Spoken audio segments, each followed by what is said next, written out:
تو لوگوں کو ترغیب دی جاتی ہے کہ بھائی حافظ صاحب کا اکرام کرو. محمد انور شاہ کے علاوہ اس کے لیے تو میں اعلان کرتا ہوں کہ اس کو کچھ نہ دیا جائے. اللہ نے اس کو بہت کچھ دیا, اللہ کا لاکھ لاکھ شکر ہے. اس کی صحت بحال ہو جائے.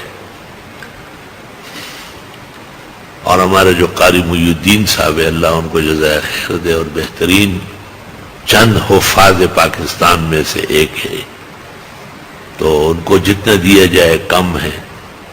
پیسے تلطفاً اور ظرافتاً ہم نے کہا کہ بھائی بخاری شریف میں ایک واقعہ ملتا ہے جس میں صحابہ ایک جگہ جا کے ٹھہرے تھے.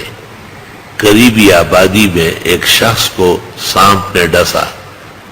فَسَعَوْا لَهُ بِكُلِّ شَيْءٍ فَمَا نَفَعُوا. ہر طرح کوشش لوگوں نے کی لیکن وہ ٹھیک نہیں ہوا. ان کو کہا کہ یہ قریب میں صحابہ رسول ٹھہرے, عَسَىٰ أَن يَكُونَ عِندَهُمْ رَاق, شاید ان میں کوئی دم درود والا ہو.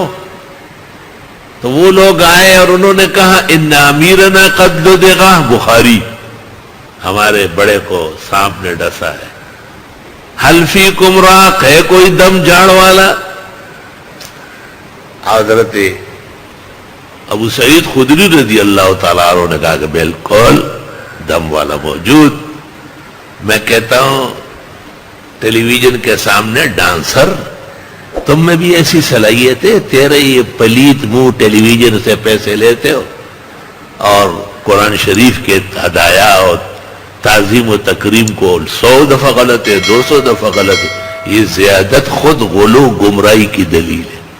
یہ گمراہ اور بے دین ہو. تمہارے اس منہ سے بھی ایسا کلمہ نکلے گا جس سے کسی کو فائدہ ہو جائے. تو لیکن ابو سعید نے ان سے کہا کہ عربوں کا دستور ہے کہ کہیں بھی لوگ ٹھہرے, آس پاس کے لوگ کھانے کا پوچھتے ہیں, ہم اتنے دنوں سے یہاں ٹھہرے, ہے افسوس تم نے ہماری خیریت ہی نہیں پوچھی. میں ویسے دم نہیں کروں گا جب تک ان تجعلوا لنا جولا, کوئی انعام مقرر کرو گے. بخاری شریف فضائل قرآن.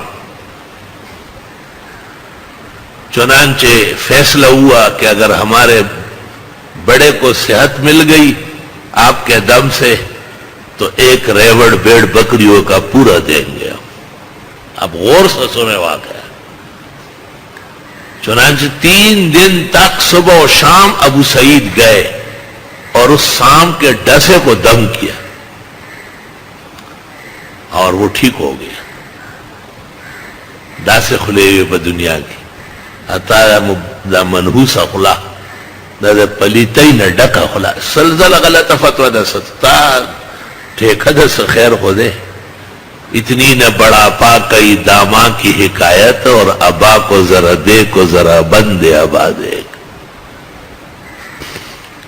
انہوں نے ایک ریوڑ بیڑ بکریوں کا دیا جس میں 30 بھی تھے بڑے, 80 ہوں گے بچوں والے, اور 120 ہوں گے اور جو ان کے گزشتہ سال کے بچے بھی ساتھ تھے. تو صحابہ نے ابو سعید کو کہا بخاری شریف میں کہ آپ نے قرآن مجید پر اجرت لے لی, تو سب چیزوں کو روک لیا. پیغمبر اقدس صلی اللہ علیہ وسلم کی خدمت میں جب پہنچے تو آپ کو سارا واقعہ سنایا. آپ نے کہا کون سی سورت پڑھی؟ کہا سورہ فاتحہ. آپ نے کہا واقعی یہ شفا ہے ہر مرض سے, ہر درد کا دوا ہے.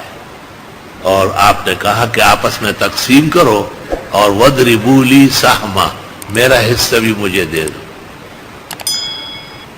اور ان خیر ما اخذت علیہ اجرا کتاب اللہ, بہترین وہ ہے جو تمہیں قرآن کے اجر یعنی تعظیم و تکریم کے طور پر ملے, وہ قرآن مجید پر پڑھ کر جو تم کو ملتا ہے. اتنی واضح حدیث کے باوجود ان کے فتوے اس کے خلاف ہے. پہلے اپنے فتوے مسلمان کر دو. میں تمہارے فتووں کو غیر اسلامی فتوے سمجھتا ہوں. امتی کو کوئی حق نہیں کہ نبی کے خلاف بات کرے. بس جواز کے لیے, استدلال کے لیے سب سے اہم مسئلہ یہ ہے